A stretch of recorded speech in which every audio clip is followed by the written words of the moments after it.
Did you kill your daughter? No, never. And, there's nothing with any logic that could, you would have to start with why, how, when, who, and there's just simply, the answer to any of these things is there's nothing to suggest anything. So, no, that's an emphatic no. So rather than just saying, no, I did not kill my daughter, we see so many signs of persuasion, which ironically indicates that he might be lying because he feels insecure about his answer, which is why he feels the need to be so persuasive about it. Why do people inadvertently confess to crimes? I'm Deception Detective. I'm an attorney trained in statement analysis, and this channel exists to expose lies and manipulation. Before I proceed, please hit the like, subscribe, and notification bell. In today's video, we're going to continue watching one of the most recent documentaries about the missing Madeleine McCann case.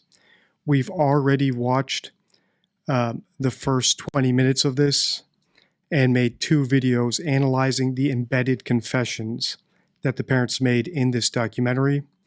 And now we're going to see if we can spot any more.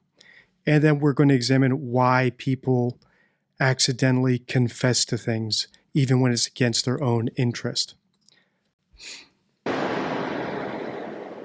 Could that DNA categorically prove that it belonged to Madeleine? No, that was the point.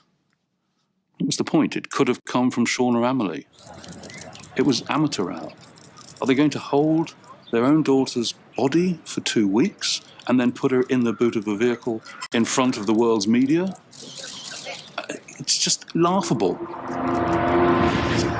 Detective Amaral also had the Sniffer dogs search the McCann's apartment, where he claimed they found evidence of a cadaver being stored. And behind the sofa, dogs found traces of bodily fluid that were invisible to the naked eye. So I've not watched this video, but I know in the comments of my McCann videos that lots of people make a big deal about what these sniffer dogs discovered in the apartment. My personal opinion is I like to listen to what people say. I like to listen particularly to what suspects say, like the parents in this case, because they actually know what happened. And it's very difficult to lie about something you know, because you always speak based on everything you know, and that's how we get leakage. People pick certain words or phrases because they know the truth, and even when they're trying to lie about it, the truth leaks through by the phrases they pick. So memory is much stronger than imagination. So when someone's trying to suppress their memory while talking about something that they're imagining in the moment or imagined, some of that memory leaks through in the word choice. And if you followed this series, you can watch this playlist. We're on the 16th video in the playlist. You'll see lots of examples where Madeleine's parents pick phrases and terminology or use grammar such as tenses, for example, past tense rather than conditional, to reveal what they know. So even though these dogs might be correct or, might have gotten a false positive, I prefer to look at the statements of the people who I think know what actually happened over external evidence. Although if the dogs, for example, back up something that we've seen in the language, that's always good to hear as well. I don't base my analysis on it. I base my analysis on what people say, people who were actually involved, not hearsay. Detective Amaral leapt on it as more proof of the McCann's guilt. But the substance behind the sofa couldn't even be determined to be human blood, let alone Madeleine's blood. And the evidence of the cadaver dogs was questionable. I don't put much faith into cadaver dogs. They will react to any decomposing material, whether it's human or an animal or a badger or even meat that you've spilt some blood from in the boot of your car and that's then gone off. So I'm not at all in favor of cadaver dogs being used as evidence. So regarding what that guy said, cadaver dogs might be right, they might be wrong, but kind of like body language, because they can't talk to us, because they're not picking words, even if someone's lying, right? I like to see what words they pick. Just like body language, there's only a certain number of things someone can do with their body, which is why it's not that useful in gathering information. Same with a dog. It can bark, it can react, but as far as getting to the nitty-gritty of what precisely it's reacting to, it's a little bit subjective. So maybe they were reacting to Madeline's blood behind the couch, but they could have just been reacting to saliva or some fluid from someone who stayed in the room beforehand, right? So it's not like they DNA tested the fluid that the dogs reacted to behind the couch. So it could very well be Madeline's saliva, for example, if she fell back there, or blood or urine, if she fell behind the couch and had her head compressed, her throat compressed, and died of asphyxiation. And because the parents weren't there, she died partially because of their neglect. That's totally possible. But it could just be that the dog's reacting to an animal that died there before the McCanns even checked into their condo. 3 months after he began leading the investigation, Detective Gonzalo Amaral was relieved of his position and removed from the investigation entirely. Why do you think Detective Amaral was removed? It's a very difficult one, isn't it? I don't want to be critical of Portuguese police, because I know the effort they put into it, but I think he was somewhat fixated on one single solution when it clearly you had to look wider. So if you've seen my video, How to Derail an Investigation, I pointed out that I believe the Portuguese police were on the right track in suspecting the parents, and that once the British Foreign Office got involved, they were able to derail the investigation, basically by forcing the Portuguese police to check out every red herring. So every wild goose they wanted them to waste resources on. And the issue with that is when you have a layup case, like a case where a kid died on vacation, chances are 99% of the time, the parents are responsible. So police in that situation, what they do appropriately is they focus all their resources on investigating those parents, because they need to clear the parents as suspects before they look anywhere else, because the parents are the most likely ones to have done it. So that's the best allocation of resources. However, what happens is, and you see this lots of times with criminal defense attorneys. In this case, the McCanns never went to trial. Their PR guy used this trick, which is if there's an open and shut case, the police focus all the resources on the most likely suspects because they're most likely to have done it. They're the obvious suspect. And then what happens is the defense attorney will get the police on the stand, or in this case, Clarence Mitchell, the McCann's PR guy, got the Portuguese police in the media and basically said, you only had one suspect. You only investigated my client. So why did you have tunnel vision? Why did you not investigate X, this person, this pedophile who lived in the area, or this burglar who lived in the town? Or did you know that there was a kidnapping ring operating in the area last summer? And they tried to make the police look incompetent by pointing out that the police did not chase down every red herring, every possible lead. So to the uninitiated, to the naive, they think, hey, these police did a bad job. They didn't follow that lead and that lead, or this one over here or that lead. You know, they're so incompetent. When in reality, the police were correct to zero in on the obvious suspect. So ironically, the more open and shut a case is, the more incompetent the other side can make the police look by contrasting their tunnel vision with the people's preconception that the police follow and track down every single red herring, every single lead. Subsequent investigators did look much more widely, exploring numerous other theories. Among them, that Madeleine was taken in a meticulously planned abduction by a child trafficking syndicate. If they were targeting a blonde child, if they were working to order, almost, of what they wanted. If they'd been observing the family, it could have been an opportunist snatch. They were waiting for an opportunity. People said to me early on, maybe she's been stolen to order. And I thought, don't be ridiculous. But actually, compared to everything else that's happened, that's a possibility. So, the issue with this possibility is likelihoods. Occam's razor. Is it more likely that the child died under the parent's care because due to parent negligence or something the parents did, as in maybe getting angry? You know, personally, if you've seen my series, you know my opinion. I think that the parents over-sedated Madeline and she passed away.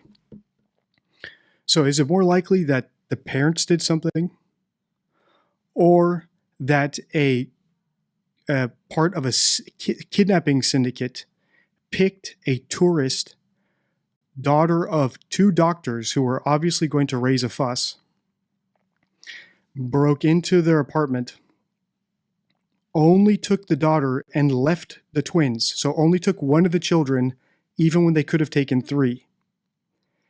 And beyond that, the parents made bizarre statements, refused to do a lie detector test, and acted very bizarre.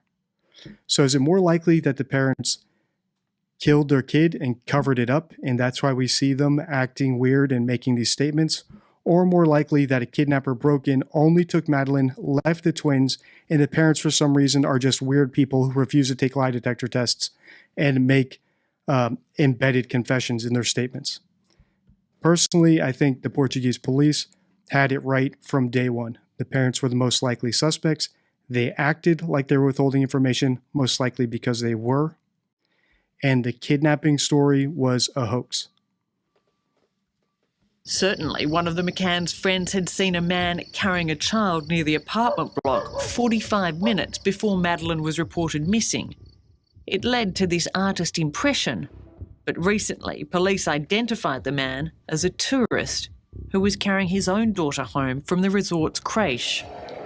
There was another sighting by an Irish family at 10 p.m, minutes before Kate discovered Madeline missing, of a man carrying a small child towards the beach. Police created these photo fits, but the suspect has never been found. All right, so here we have some people who saw a man carrying a girl right before Kate reported Madeline missing. Could that man have been Jerry McCann? Yes, he could have. Is it more likely that Jerry McCann was carrying Madeline's dead body to hide it?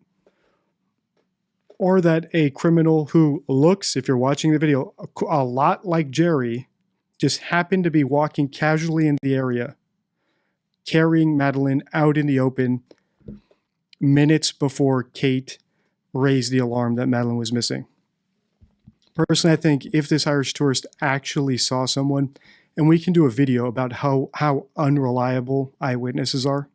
That could be an interesting video topic. Let me know if you want me to do it in the comments. But let's say this eyewitness actually saw what they thought they saw, and these composite sketches are accurate. Could this person, based on the sketch we saw and the composite we're seeing of the face, have been Jerry McCann? Yes, that's totally possible. In fact, I'm surprised just how much these composites look like Jerry. They saw him carrying a blonde child through Pride and Luz the night Madeline vanished. Another theory is that Madeline woke up and wandered outside looking for her parents. It could be a complete accident. She could have got out of the villa and gone into the street and just been knocked down by somebody who was drunk driving. That's an incentive. So that's the thing. That is totally possible. That is actually the most likely scenario, that Madeline got up, wandered out of the house. The reason I don't think that's what happened is because the parents were so conclusive that she was kidnapped. When someone is hoaxing, they get very conclusive because they have a narrative to push. So if Kate and Jerry had left open the possibility that Madeline wandered off, or that she was hiding somewhere in the apartment, then it's more likely that they're not guilty. But the fact that they said immediately, I knew she had been taken, I knew she had been kidnapped, that raises my alarm bells, my antenna for a hoax, because they're speaking based on knowledge they should not have if their story were true. If they actually did not know what happened to Madeleine, there is no reason for them to be so conclusive as to only consider the possibility that she was kidnapped by a stranger. We never saw them accuse their friends. We never saw them accuse the hotel staff. We never saw them say that maybe Madeleine wandered off or was hiding somewhere. It was always a stranger kidnapping from the instant Kate allegedly came into the apartment and realized that Madeleine was missing. That's how you know it's a hoax. In my opinion, right? I believe it's a hoax. Incentive for him to pick the body up and conceal it somewhere. The mystery of what happened to Madeleine continues to divide opinion to this day. There are thousands of websites which actively discuss the possibilities. For many, the McCanns remain the most likely suspects. Did you kill your daughter? No, never. And weird. So listen to this. The host asks, and I have to give props to this reporter. I've been told in the comments that this is an Australian news channel. This reporter is Australian, and she does a great job compared to other people we've seen interview the McCanns. So she asks them, did you kill your daughter? What would we expect someone to say in that situation? We would expect them to deny it. No, I did not kill my daughter. A clear, simple denial. Listen to what Jerry says here. For many, the McCanns remain the most likely suspects. Did you kill your daughter? No, never. And no, never. Never is a strange word, and it's often a sign of deception. It's one of these words that people use where if you ask someone if they ever did something, for example, with Nadia, we saw let's see, who's an honest gamer we analyzed. So my early videos, I used to analyze video gamers who were accused of cheating. And one of them was the GeoGuessr player Rainbolt. And people accused him of cheating. They said, have you ever cheated? And he said, no, I have never cheated. That's an appropriate use of the word never because someone's asking ever, right? So it's appropriate to use never. When someone uses the word never unprompted, it is usually a sign of deception because they're expanding the time frame, which allows them to soften their lie in a bizarre, strange way that the brain works, where they're not thinking in a detailed, specific way about one person, but they're able to expand time to infinity, and it's easier to say never. And maybe I'll do a video about the word never.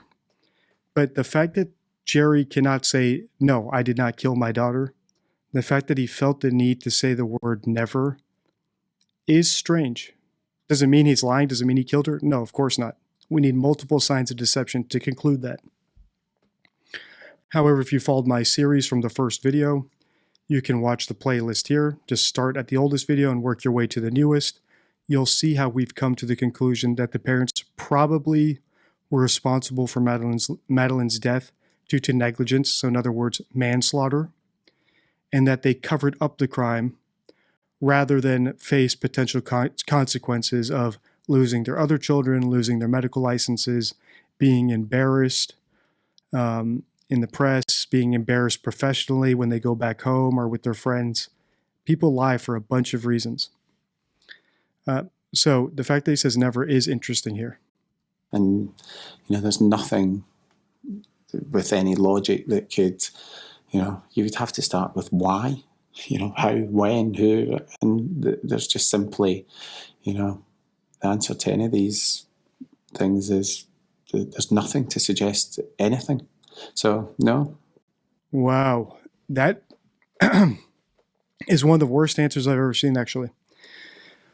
So when someone's asked if they did something, the best response is the shortest direct response. When someone's telling the truth, we expect them to be short and direct because they have the truth on their side. When someone's lying, they know in their head that they're lying. They know their credibility is low, even if the other person doesn't necessarily know they're lying. They know they're lying. So what they do is they try to buttress their lie with persuasion by asking rhetorical questions, using words like really, honestly, frankly. And all these things add up to a much longer statement than you would have if someone were telling the truth. So here we have Jerry asked a very simple question, did you kill your daughter? And he gives us, this must have been at least 50 words in response, including all the signs of unnecessary persuasion, like rhetorical questions and using the word never. This is a very bad response. So let's watch it again. Did you kill your daughter? No, never. And, there's nothing with any logic that could, you would have to start with why, how, when, who, and there's just simply, the answer to any of these things is there's nothing to suggest anything. So, no, that's an emphatic no.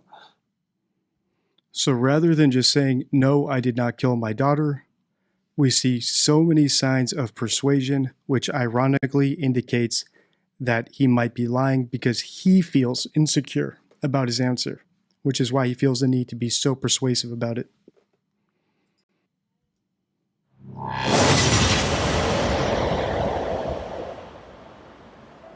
With no evidence to convict anyone of a crime, the Portuguese investigation into the disappearance of... And just regarding Jerry's denial there, if you want to learn more about reliable and unreliable denials, one of my most popular videos is What Does a Reliable Denial Look Like? And there you'll be able to see an example of a reliable denial, which I believe, where I contrast it with denials that I do not believe. And I think it's a very valuable video to see just why Jerry's response there was so questionable and so alarming without me having to belabor the point here, because this is the third video we've done on this documentary. So if you're watching this video, I'm assuming you're a long-time subscriber to the channel, or at least someone who's binged the McCann series, and I don't want to belabor too many things. So let's keep watching. of Madeleine McCann was closed in August 2008. There is no piece of solid ground you can stand on.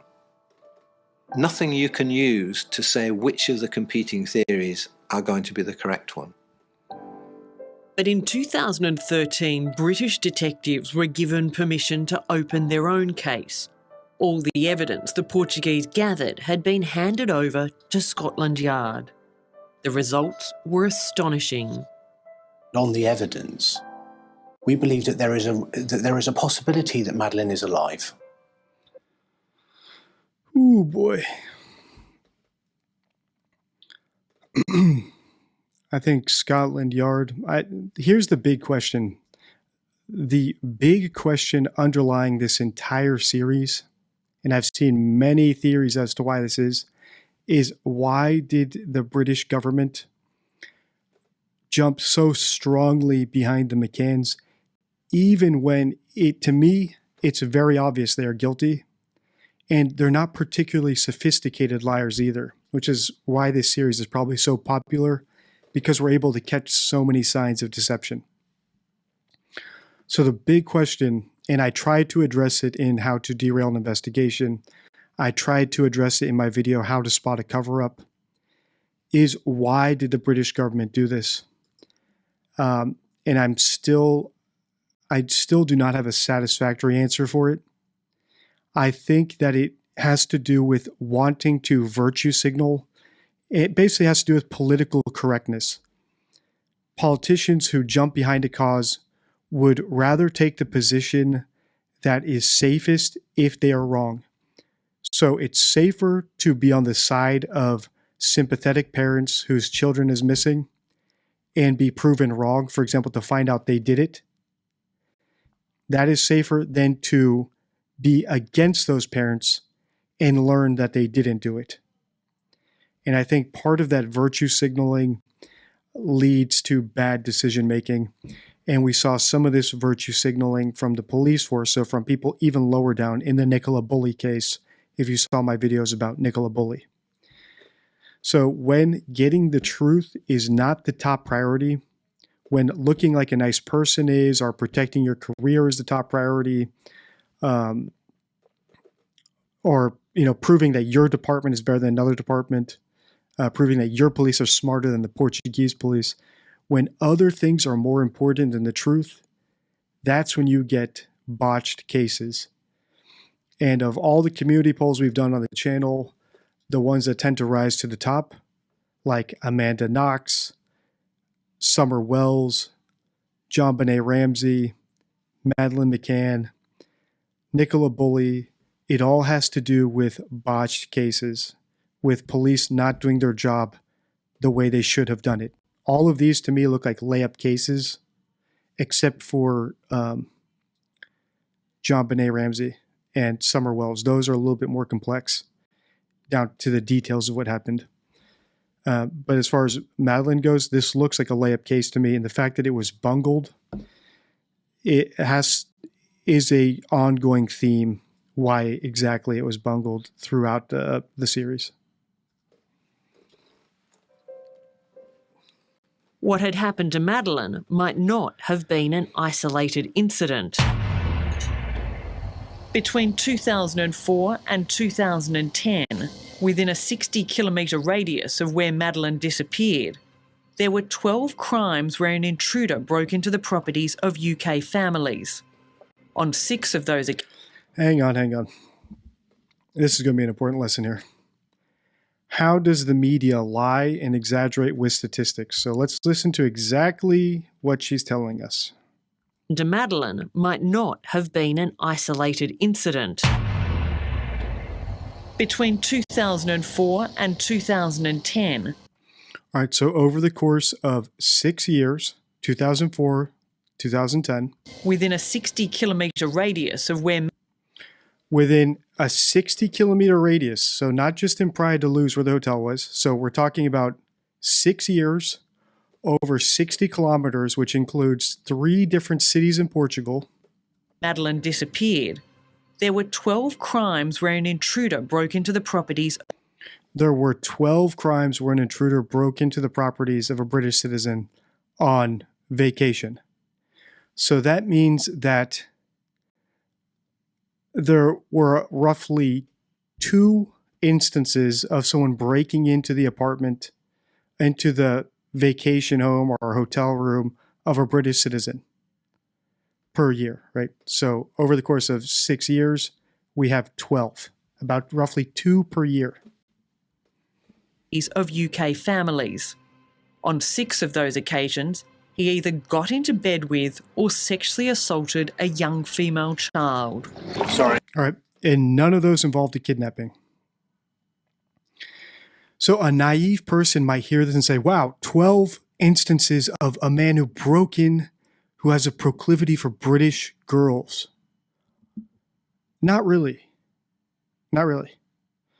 We don't know if any of these people were caught, that there were multiple people. We also don't know.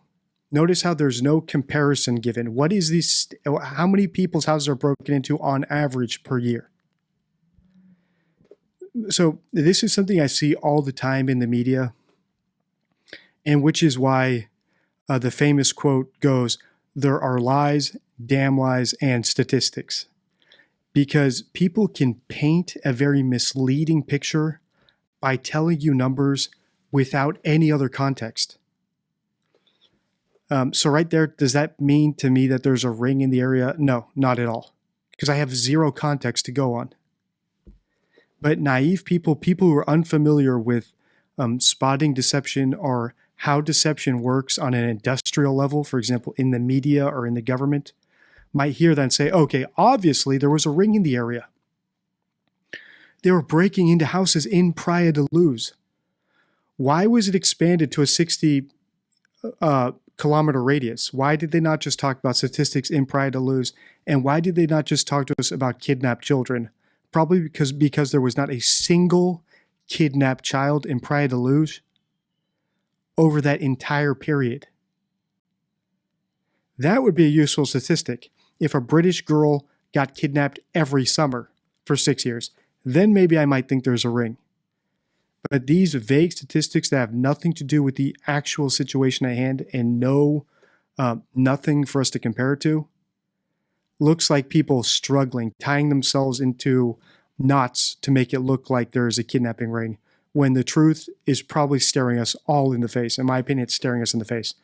The parents accidentally killed their daughter and covered it up and hoaxed a kidnapping in order to deflect the blame off themselves. Sorry, no comment.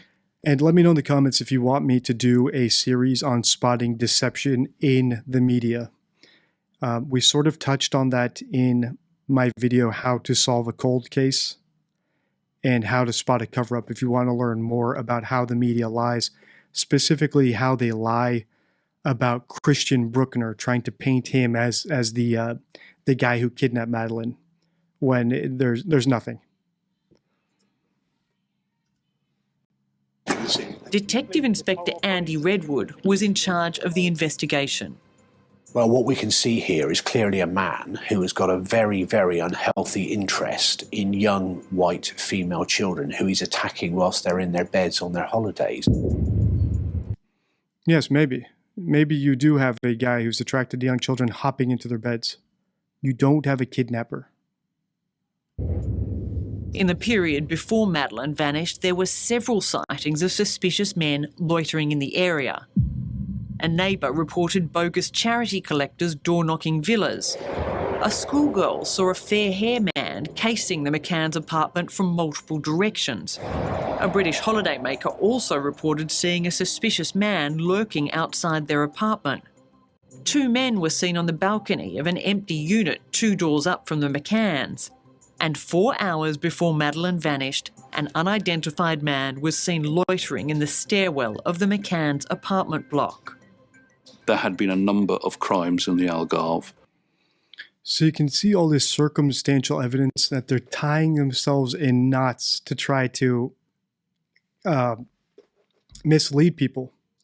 And what happens is people like Clarence Mitchell here, what they do is, like I said earlier, they hold the Portuguese feet to the fire over this. Well, you didn't investigate those 2 guys who were loitering. There was a suspicious guy in the area 2 weeks ago. You didn't track him down. And basically wanting the police to waste all the resources checking red herrings. Could all these stories be true? All these suspicious people be true? Yes. And most likely, if they were true, most likely they're not all true. Eyewitnesses are extremely unreliable. Even if they were all true, they're probably cat burglars, people doing little drug deals, selling weed to someone staying in a hotel room. They're not kidnapping children. I would like to know the real statistic. How many children were kidnapped in Praia da Luz the previous 6 summers? And I bet there were 0 kidnappings of tourists. Kidnapping rings, people who collect children, don't need to steal children from a couple, married parents who are wealthy, who can kick up a fuss. There's plenty of easier targets to steal children from. So it's if you're just going based on Occam's razor, you would still come to the conclusion I've come to. That's why you see people like Clarence Mitchell, someone who's extremely persuasive, a powerhouse of persuasion. I've done an entire video on him, how to derail an investigation. You see him working overtime to develop other leads because the truth is staring us in the face.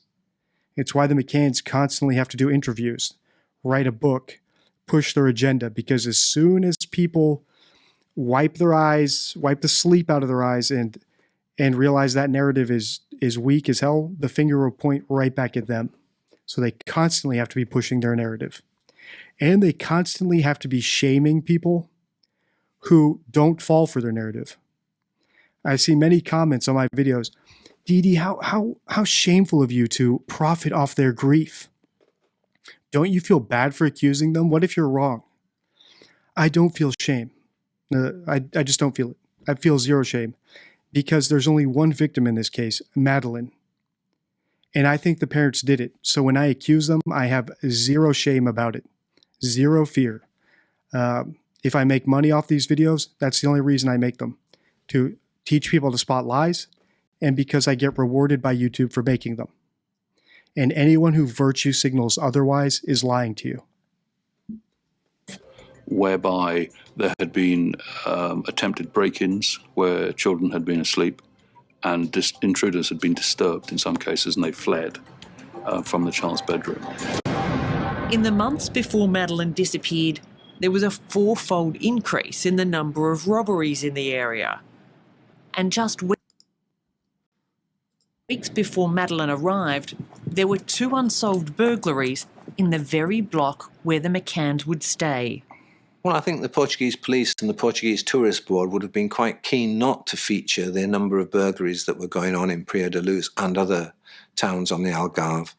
And the fact that there were random paedophiles going around taking children out of holiday apartments would have probably been quite a disincentive.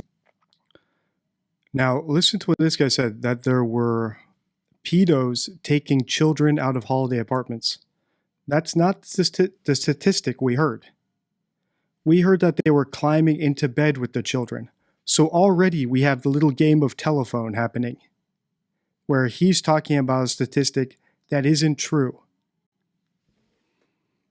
And that's how you get misinformation, which is the reason I like to examine the words of the people involved directly. So I don't have hearsay, I don't have distorted statistics, I don't have to rely on a dog's bark to interpret something. I can just listen to what the people involved said because they know what happened.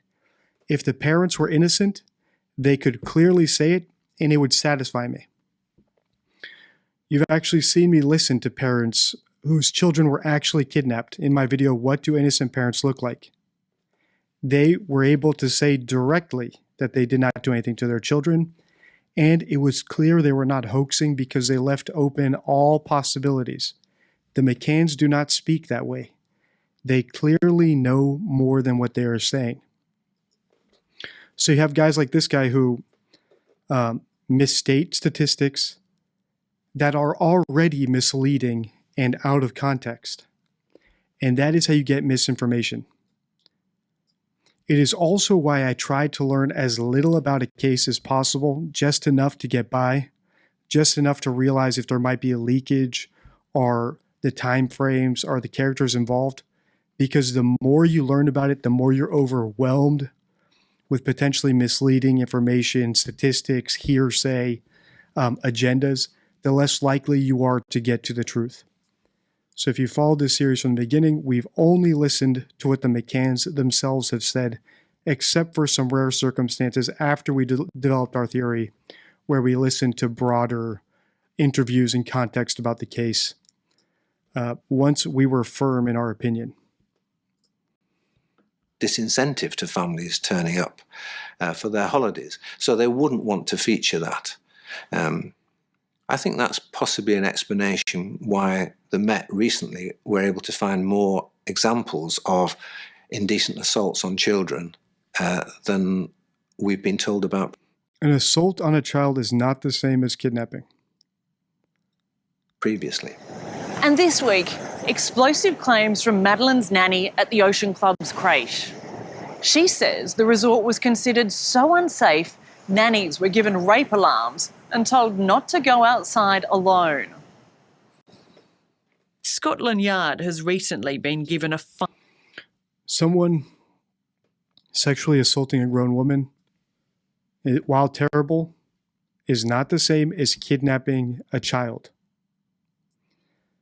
All these statistics mean very little to me because they're totally unrelated.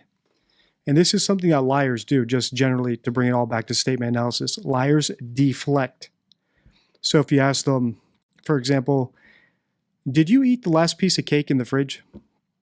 They might say something along the lines of, you know I never go into that fridge, or you know I hate chocolate cake. Why would I do that? Or there's no milk, and I always eat cake with milk, so how could I have eaten it when we didn't have any milk last night? right? So they deflect, they bring up other things that might be true, but do not get to the heart of the matter. So even if 1,000 women were sexually assaulted, that does not equal the same type of person that kidnaps a little kid. Or even if 1,000 pedophiles climbed into bed with little girls, that is not the same as kidnapping a girl and taking her off the property somewhere. I think the reason they have to point out all these other lines of inquiry is because there are no examples of a British child being kidnapped on that property that they can point to. Because if they had that, I guarantee they would have brought it up by now. And this actually goes to things we've seen in other false accusation videos, like the women who accused Andrew Tate of sexually harassing them, which we analyzed, where they brought up all these things he did to them, where he was rude to them or didn't pay them. Well, if they had an example of him sexually assaulting them, they would have brought that up immediately. They wouldn't need to bring up a bunch of minor laundry list of complaints. So the fact that we're getting a laundry list of other statistics means that they don't have the goods. They do not have an example of a British child being kidnapped on that property within any reasonable time frame. Because if they had it, they would have brought it up by now. And all that suggests Madeleine was not kidnapped, and I believe she was not kidnapped. Final injection of cash to follow up their strongest lead. There is an employee, somebody who worked within the Ocean Village complex, who it's felt has some information or some knowledge which may be of assistance. Colin Sutton is a former investigator with Scotland Yard. He has repeatedly explored the Praia de Luz area where Madeleine disappeared. How difficult would it be to find a body in that area around Praia de Luz? Oh, it's almost impossible. It would be impossible without specific information or intelligence which enabled you to focus the search in a particular area. It's a large area of very low population, of scrubland, of ancient wells. Here we go. Here's the wells. Something we've been talking about for a long time in the videos, based on nothing but the parents' own language. That's the most important part about it. There are areas there where, humans probably don't go from 1 year or 1 decade even to the next. It would be very easy to secrete something there and be really confident that it wouldn't be found. You visited the area. Where on earth could Madeleine's body be? It was the most hide-a-bodyable place I've ever been in my life. If she was killed in the area, how many places would there be to hide a body? Oh, vast quantities. There are hundreds of wells. 300, 400, 500, 600 wells still exist, and you would need local knowledge. If somebody had dumped Madeleine's body down a well, what chance would there be that she would be found? 5, 10 years' time, somebody suddenly decides to clear the well and they will, bring it back into operation. That'd be about the only possibility. So over the course of this series, we've heard the McCanns use nautical references. And I'm not going to belabor the point and say all of them. You can watch the series if you want to see us catching dozens of examples. But it led us to the theory that the McCanns disposed of Madeleine somewhere cold, deep and dark. And one commenter suggested a well after we came to that. And ever since then, it's been the running theory on the channel. She might be in a well or a deep crevasse or a cave. And now we're hearing that there are, in fact, a ton of wells in the area. And another commenter on my last video mentioned, hey, DD, what do you think would happen if we started searching those wells? So let's say somehow we got a campaign to go use Google Maps to search, right, to find every well and then go physically search every well. What do you think would happen? I don't know if we would find the body after this long, but I do predict that if we were to start a campaign to search every well in that area, the McCanns would do an interview.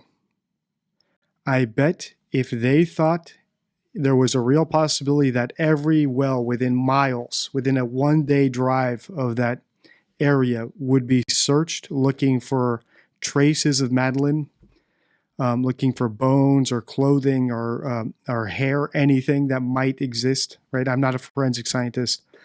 All these years later, they would do a press release. They would do an interview because that's what they do.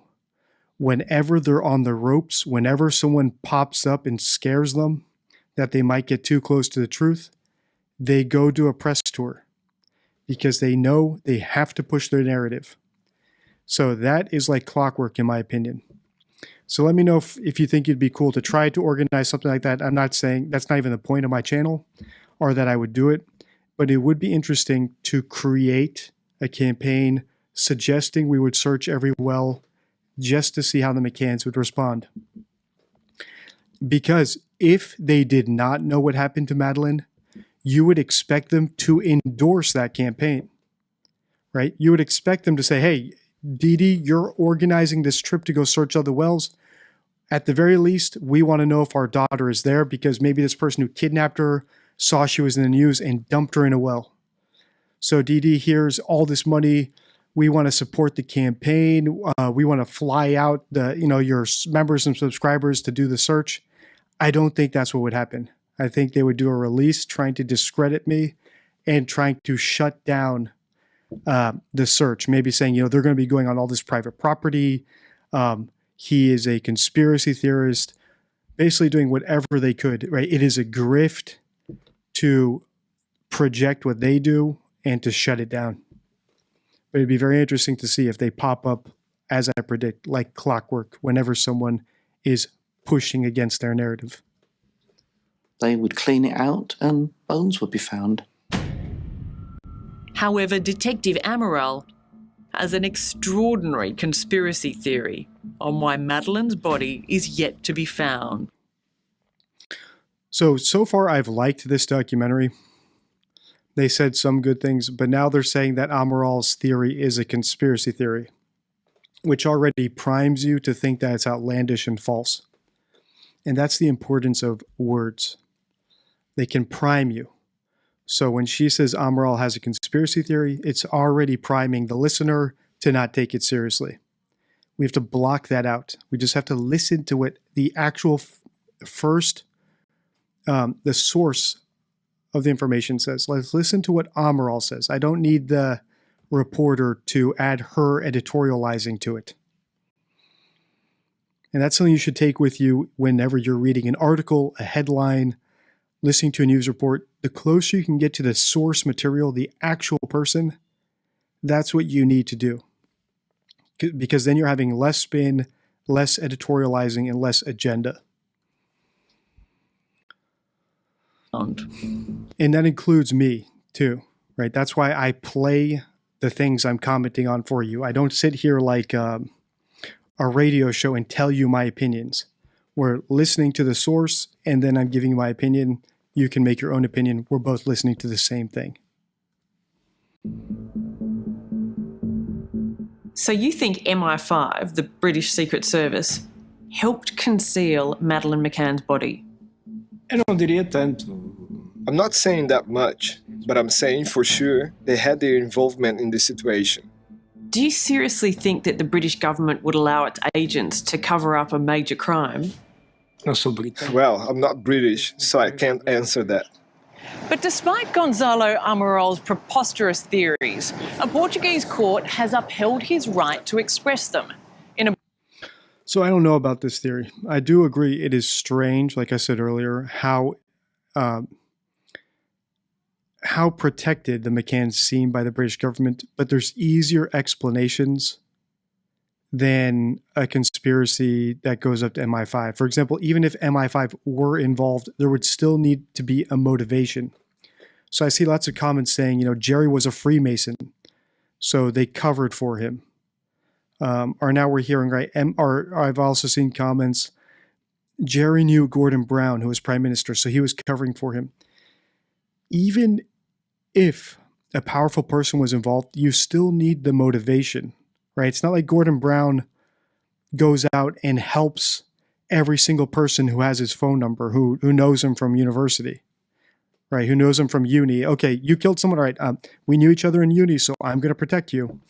Or the Freemasons, right? Every single person who does something despicable, well, you're a Freemason, so okay, let's throw all these resources into protecting you, and we have to convince the Portuguese to go along with us. You still, at the end of the day, have to come back to a motivation. People are motivated by a finite number of things, right? They could be motivated by greed, by fear of punishment, because they want attention, because they want recognition, because they want money. They can be motivated to lie, not because they're necessarily guilty, but because they don't want to reveal other crimes that they've done, or because they're embarrassed. So no matter, even if you go up to the top of a big conspiracy theory, you still have to be able to explain the motivations of the people involved and why they would help a guilty person cover up their crime. And I just don't see that. I think the most likely explanation of why the British government got involved, even if it got to the point where they were sending MI5 guys to help coach the McCanns, or to help them avoid saying anything incriminating to the Portuguese police, so not to the degree of hiding Madeline's body. I think it's out of political correctness or xenophobia, thinking that the Portuguese will not give them a fair trial, right? So assuming the Portuguese won't give them a fair shake, so they're sending out people simply to help protect British citizens from being wrongly convicted. I don't see how there could be enough motivation to help them get away with murder if you knew they were responsible of murder or manslaughter. In a book he calls The Truth of the Lie. Gonzalo Amaral is claiming some big cover-up with MI5 and Gordon Brown. What do you think of those claims? I mean, the less said about Gonzalo Amaral, the better. Do you find it offensive that people are carrying on this way? Yeah, I mean, it's caused a lot of upset and it's damaged the search.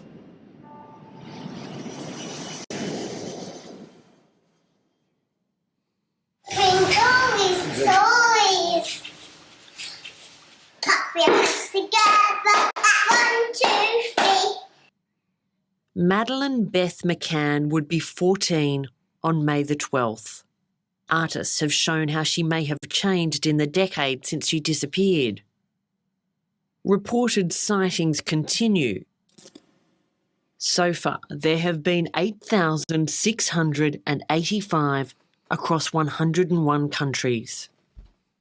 I'm sure the reason why this case has run as long as it has and still arouses fantastic interest now is because every single one of the explanations, the possible explanations, is implausible.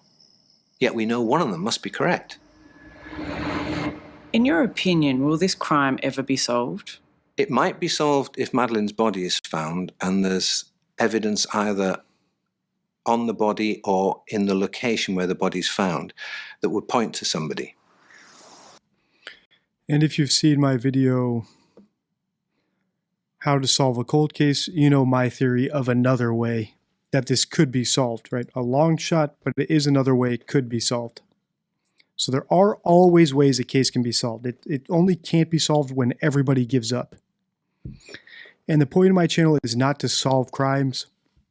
It's to point out how people lie so that you can spot it, particularly how governments lie, how media lies, how manipulators lie, how criminals lie, so my subscribers can spot it. Because I think if you can spot lies and manipulation, your life will be a lot better and the world will be a lot better. But I did come up with a theory of how we could solve the case. It would be a long shot, like I said. So if you want to see that, it's the video How to Solve a Cold Case. But otherwise, I don't think it will ever be solved. There is just no physical evidence whatsoever that we can use at this time, even to eliminate some of the theories. Madeleine McCann didn't disappear into thin air on her own. Somebody must know what happened. Somebody knows the truth. In the absence of any evidence to suggest she's been harmed, it's just as logical to believe that she may still be alive somewhere, being held against her will, in fact would have grown up now, speaking a foreign language. No, Clarence, it's not. So the fact is that the words the McCanns have used, the fact that they can't deny killing their daughter, the fact that they have leakage that implies they know what happened to her, points in the direction that they were responsible for it. So it's not like we have all these theories and none is more likely than the other. If you see my series, we have a bunch of poker chips saying the parents killed her probably through negligence, i.e. manslaughter, and covered it up. So it's not quite the way that Clarence Mitchell paints it, where we have a dartboard and we're just randomly throwing darts at the board. We're listening to what the parents say, and they do not sound like innocent parents. Right? In this video, we've seen what innocent parents look like. The McCanns are clearly, in my opinion, concealing information, concealing guilty knowledge. So while all theories are still possible, they do not all have the same likelihood. Suggests she's been harmed. It's just as logical to believe that she may still be alive somewhere, being held against her will, in fact would have grown up now, speaking a foreign language. In some cases, literally, people who have been held against their will have come out of the woodwork, literally, in some cases. It's like the girls in Cleveland, J.C. Lee Dugard, Natasha Campos, Elizabeth Fritzl, Sean Hornbeck. And so it does give them hope.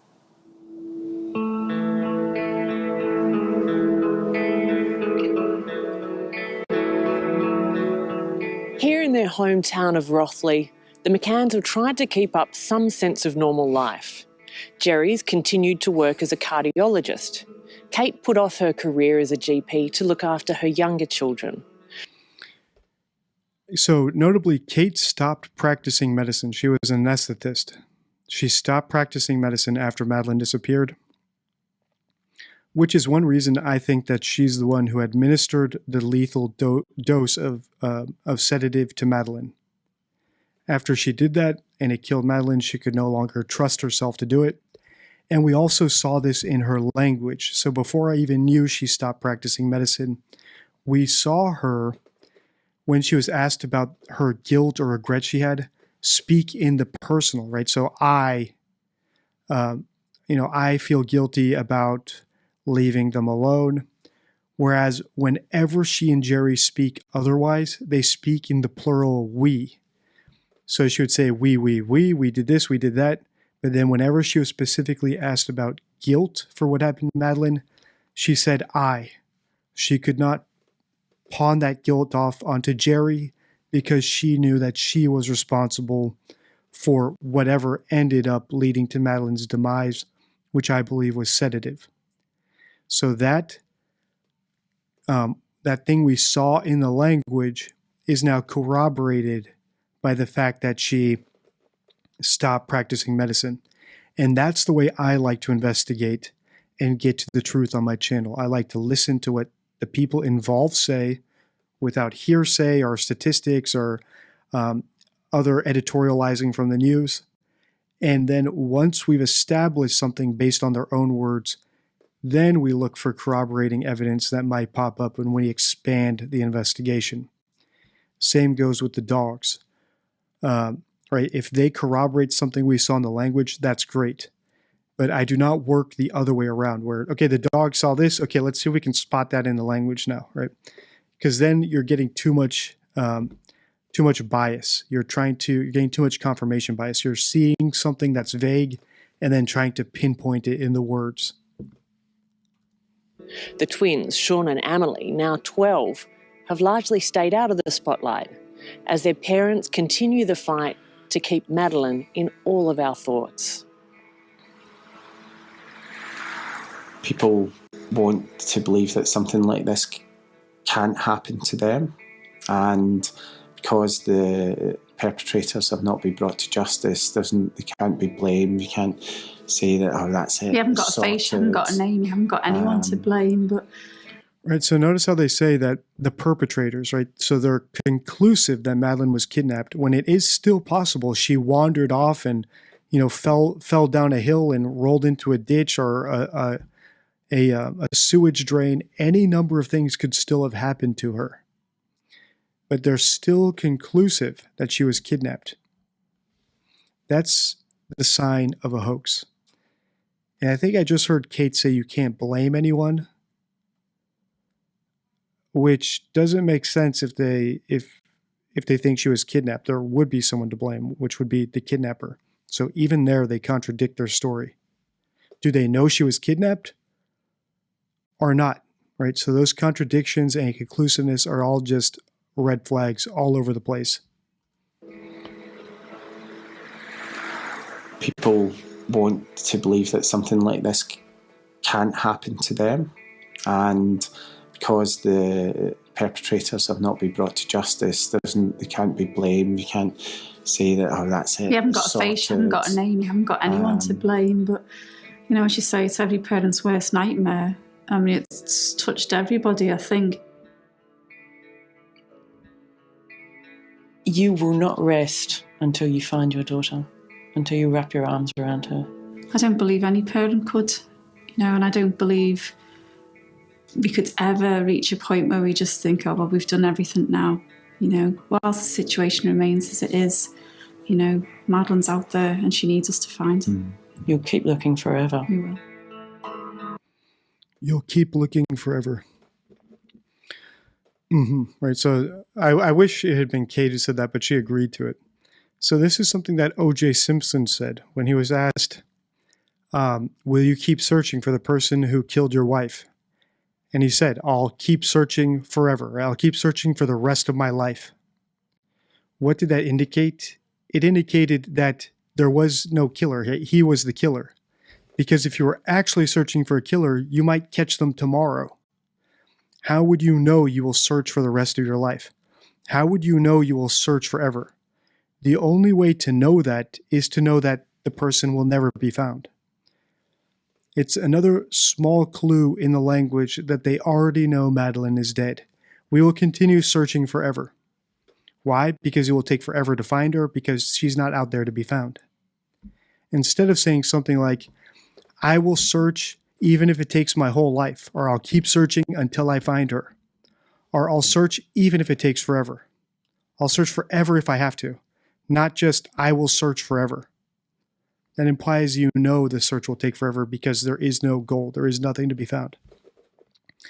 And as always, let's say this were the only strange statement we heard them make. It was the only sign of deception, the only sign of guilty knowledge.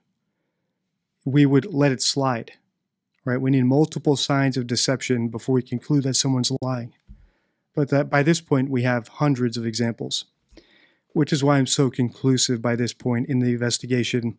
And as we continue the McCann series, what we should do is continue to get more confident in our theory and get into the nitty-gritty details of how things happen based on the language. So definitely make sure to subscribe if you want to get updates when we continue these series and we add new videos. And now we're going to spend a few minutes looking at the top comments from the members section. The members watched this full documentary a few days ago, and let's look at their insights that they caught, which I might have missed.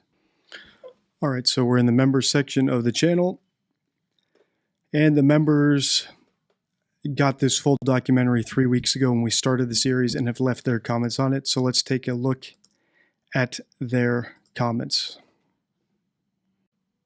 All right, so the top comment is from Mel. Mel, thank you for being a member of the channel.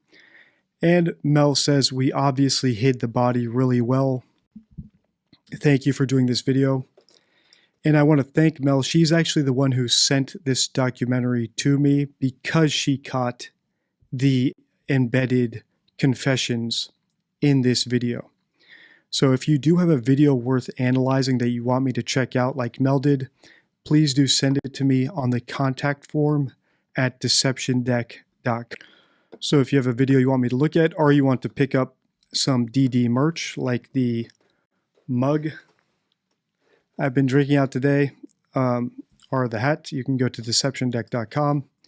And then if you have a video worth analyzing, click submit a video, and you can send me links, basically things you can't send me on YouTube because YouTube hides the links and will take down the comment.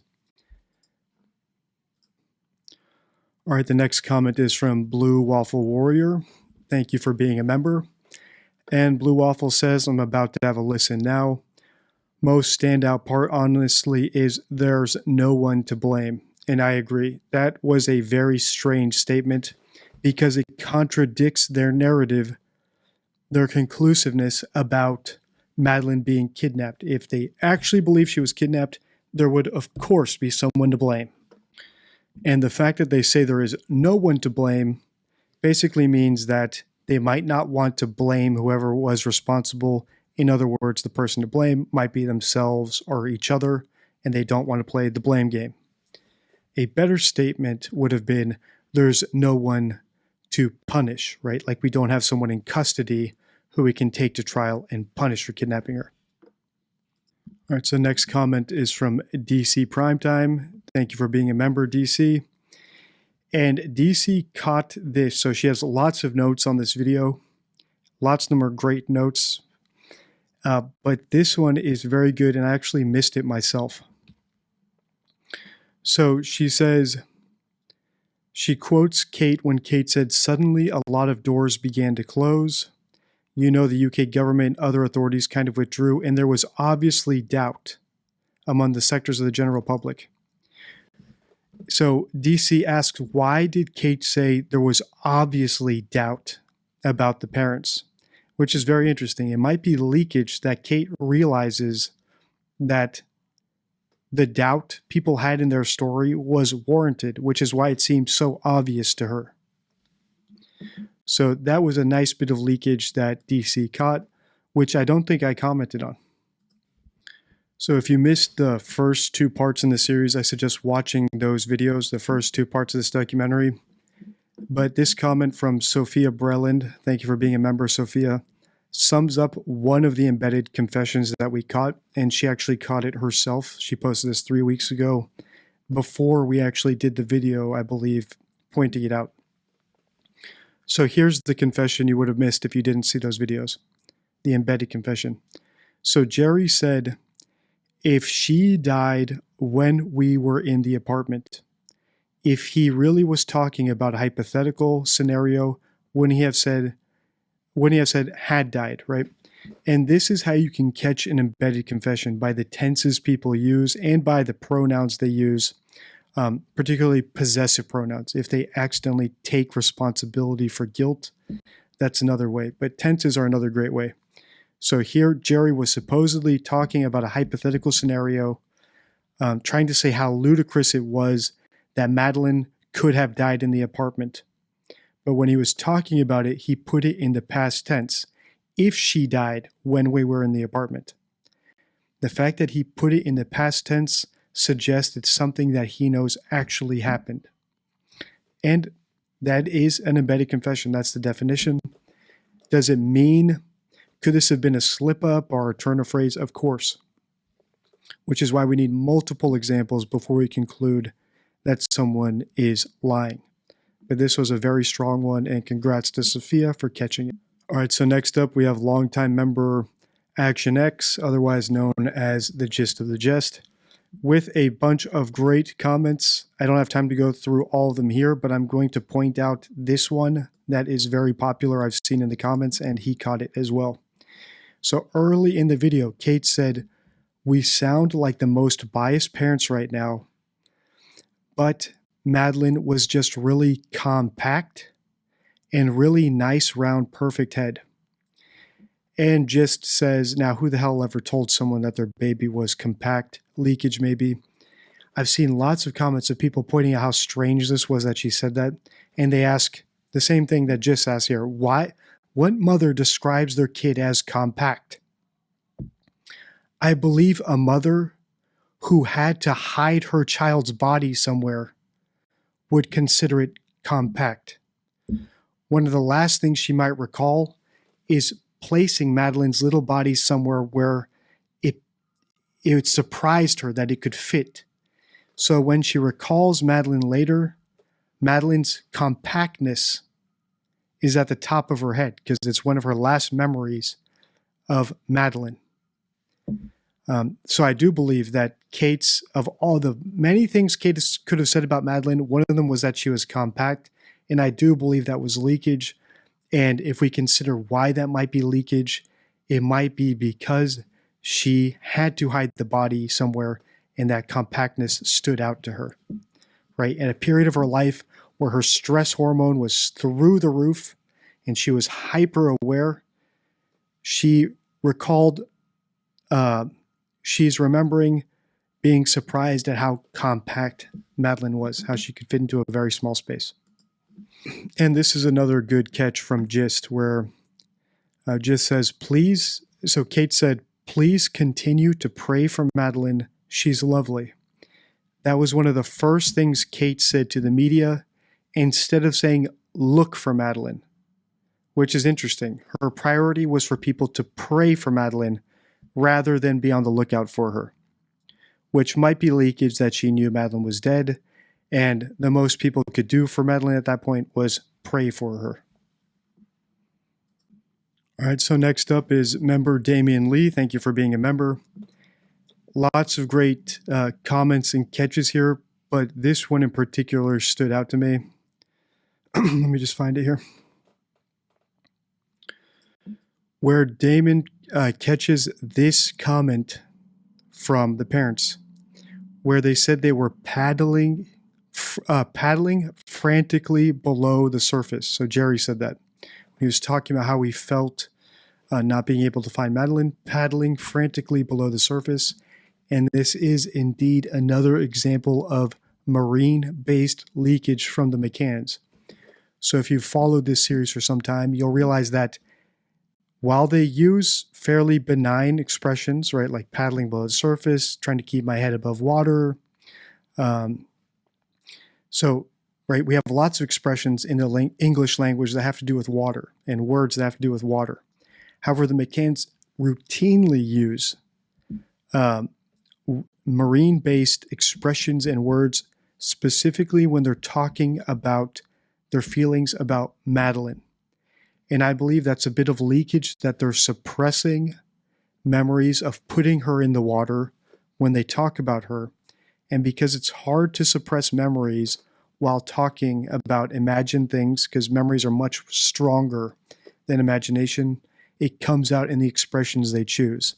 And one of these expressions, like Damien correctly caught, was paddling frantically below the surface, as in paddling below the surface of water. All right, next up is Karen Wright. Thank you for being a member. And she talks about physical evidence in the case, which may or may not be accurate.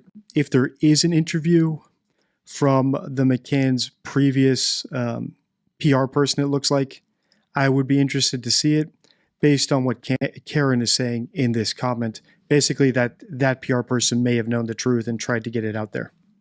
All right, next up is Small Cat and Tall Cat. Thank you for being a member. And Small Cat points out this phrase, which I didn't comment on. I might have missed it actually on my first listen around. But apparently when Kate was talking about why they left the kids in the apartment while they went out to dinner, Kate said the following: "We can eat here, that'll be ideal. The kids even won't be disruptive. We'll get them sorted and then we can all eat." So I think I heard that as the kids won't be disrupted, but Kate might have said they won't be disruptive, which could basically be Kate explaining to us why they would have sedated the children, because the children were loud, hyperactive, required a lot of attention when the parents were trying to enjoy their holiday, when they were trying to have dinner. And in order to prevent the children from being disruptive, they put the children to bed, may have administered sedative to make sure they stayed asleep while the parents went out to go eat. And I saw quite a few comments about this on that video, on the previous videos, where people heard disruptive rather than disrupted. And so I'm glad Small Cat pointed that out. All right, and then we have the Rebel Gardener, another member. Thank you for being a member. Pointing out the use of actually as an intensifier. And the word actually is a red flag for deception when it's not used as a way to compare two known things. It can indicate that someone's comparing what they're saying, with the truth that they're not revealing. So the word actually can be used as an intensifier. It's also a comparison word. And if you don't know what someone's comparing one thing with, it could be that they're being deceptive. So let me know if you want me to do a video about the word actually, but the Rebel is correct about pointing out the word actually. And just a final note here, if you are a member, Sophia Brayland has a bunch of great comments. I didn't have time to go through all of her comments or anyone's comments, who did a ton of them in this video, but I do try to read every single one. And I'm glad that people are clearly learning from the videos, and that what I'm saying is making sense. So if you are a member, do check out this post and read the comments. Lots of very illuminating stuff here. If you want to become a member of the channel, you can check the pinned comment below this post and get access to the members section, where we just go on a little bit deeper dive into the videos that we've covered and videos that are coming up. Until next time, stay true.